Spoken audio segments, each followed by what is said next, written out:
when Ignatius speaks of being a contemplative, he doesn't think of a kind of secluded monastic way of life at all.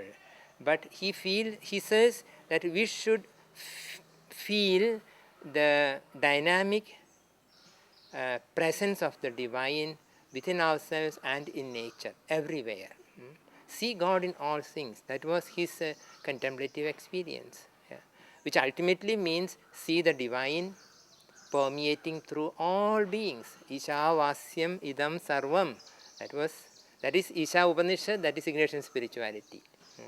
The whole thing is permeated by the divine. You see, now in the West, many genuine Christian seekers don't feel at home in the traditional forms of liturgy and prayer life, but they take to Hindu way of prayer, Buddhist ways of meditation. This is a sign of the times which the church has to interpret seriously. We cannot just condemn them as new age phenomena, but we must listen to what the Spirit is telling the churches today. I think it is an invitation to awaken the mystical dimension in the church, which means also give mature freedom to individual seekers in the church to explore the mystery of the divine beyond the dogmas. Yes. I would make a distinction between religion and spirituality. Spirituality is the experience of the divine. Religion is a culturally conditioned, symbolic expression of that.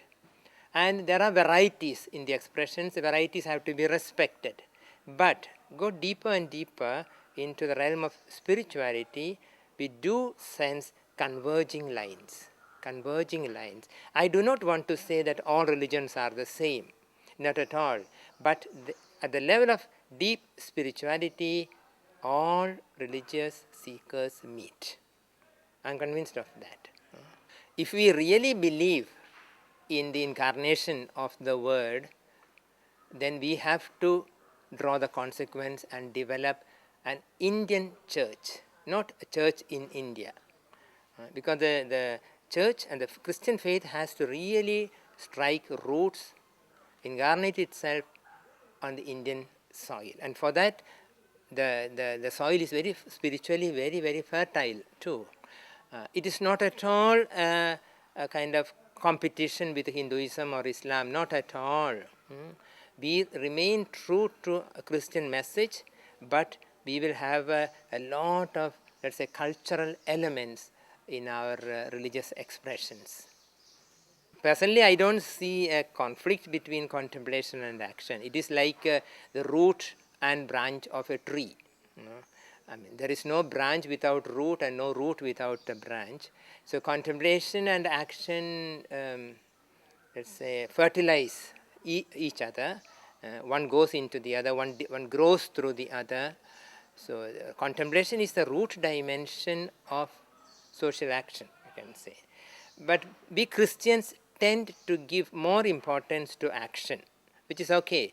But if our action is not supported by contemplative experience, that action will not liberate people, it will not transform structures in the long run.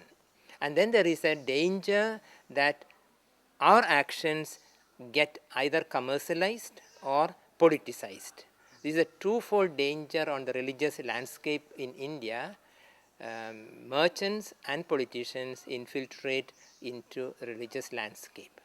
To forestall that, we must strengthen the spiritual base of each religion. One problem with the monastic life is that over the years it has become got very stereotyped. It has got rather fossilized in particular forms, even meticulous things about dress and discipline and particular type of housing and all that. A true sannyasin, according to Indian tradition, is a liberated person. He may not even stick to a particular religious house. He is a seeker, free of all bondings. So that is perhaps the type of religious life we need in India tomorrow. Not institutionalized religious societies, but much more spiritual movements which would enable individuals and small communities to explore the divine mystery. The desert fathers were very spiritually very open, explorative. But over the years, then, this movement got stuck in particular monastic communities, regimented. So perhaps the time has come that we go back to the spiritual movements. Actually, a genuine spiritual seeker will not feel at home in any established religion, including the Catholicism, will not feel at home. At the same time, we need certain structures, just as we need a grammar if you want to communicate. We need certain structures, but the grammar should not become oppressive for my communication. Religion can give certain guidelines, but it must enthuse the spiritual seekers to go beyond. I think that is important. Well, the inspiration of Jesus is always there in the church, perhaps in smaller communities, but I think the overall ecclesial structures may not easily change because they have a tradition, they have a heritage. So we must perhaps concentrate more on spiritual movements within the church, discern the movement of the Spirit in them and promote them, encourage people to join some such spiritual movements, however, forestalling the danger of emerging sects. Sect is not a spiritual movement. Sect is a very oppressive thing. Spiritual movement is a liberative thing. And I do see that there are spiritual movements growing at the base in Christianity, and they should be encouraged very much. For instance, the Focolare movement, Taizé movement. See, they have been a genuine spiritual movements which do attract thousands of people, also young people today. Yeah. Of course, there are many forms of seeking together the divine. One is to sit in silence together. I have the experience here that when we Hindus, Muslims, Christians sit in this room in silence, much more of genuine dialogue takes place in silence than our talking the whole day on some theological topic. What grows makes no noise. Silence binds the hearts. That's one thing. Another thing is that we take interest to study the scriptures of other religions, and if possible, Hindus, Muslims, and Christians together read one or the other scripture.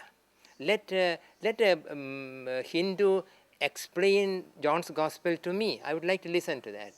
I have the good experience of having Hindus listening to my Gita discourses. Why not? It is good that we have cross-cultural interpretations, what we call inter-religious hermeneutics in theology. That fertilizes the theological process a lot.